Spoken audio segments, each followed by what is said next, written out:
ওমরের পরে প্রেসিডেন্ট জিয়াউর রহমান একমাত্র সৎ নেতৃত্ব প্রদান করেছে, এর মতো নেতা আর নাই।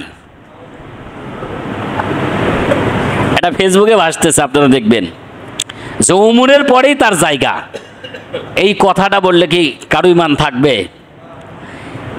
এর মানে প্রেসিডেন্ট জিয়াউর রহমান উনি যতটুকু ভালো ছিলেন তাও নষ্ট করে ফেলতেছে।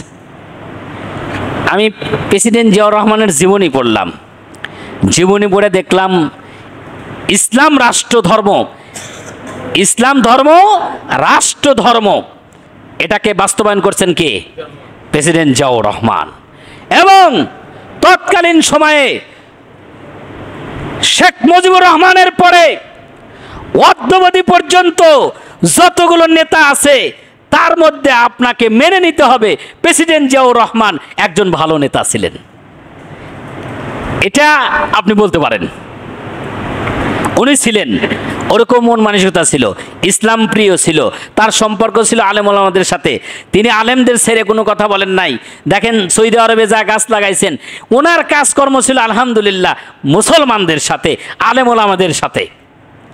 এটা বলতে পারেন, কিন্তু আপনি কি ওইটা বলতে পারেন ওমরের পরেই তার মতো সৎ যোগ্য আর নেতৃত্বের কোনো নেতা নাই, তিনি নেতা? এই কথা বলা যাবে? বলা যাবে? যে বলছে তার ইমান আছে? ইমান আছে?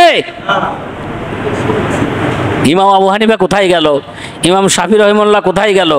আলী রাদিয়াল্লাহু তাআলা কোথায় গেল? ওসমান রাদিয়াল্লাহু তাআলা কোথায় গেল?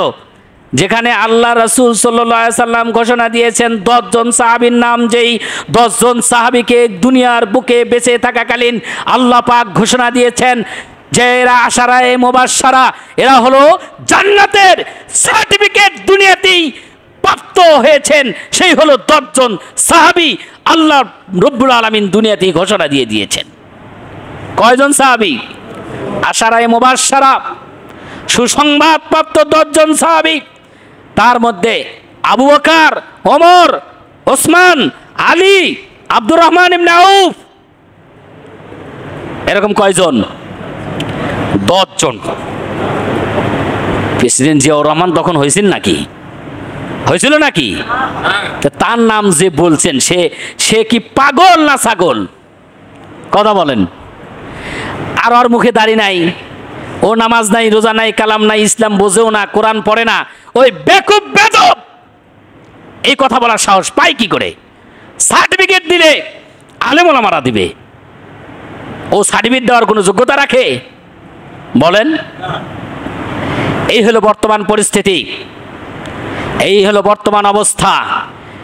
এত বড় একটা দলের উচ্চ পর্যায়ের নেতা যদি এই কথা বলে, তাহলে আপনারাই খেয়াল করেন, বড় নেতাই যদি এরকম হয় তাহলে তার ছোটগুলা কেমন হবে? তাহলে আপনার এই সমস্ত মানুষ যেই কথাগুলো বলে, এদের প্রতিবাদ যারা করবে না তাদের ঈমানও ধ্বংস হয়ে যাবে। প্রতিবাদ যারা করবে না, এর মানে কি প্রতিবাদ না করা মানে সমর্থন দেওয়া?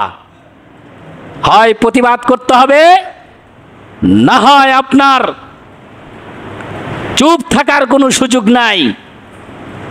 আপনি চুপ থাকবেন এই সুযোগ নাই ইসলামে। হয় প্রতিবাদ করবেন, যেভাবেই হোক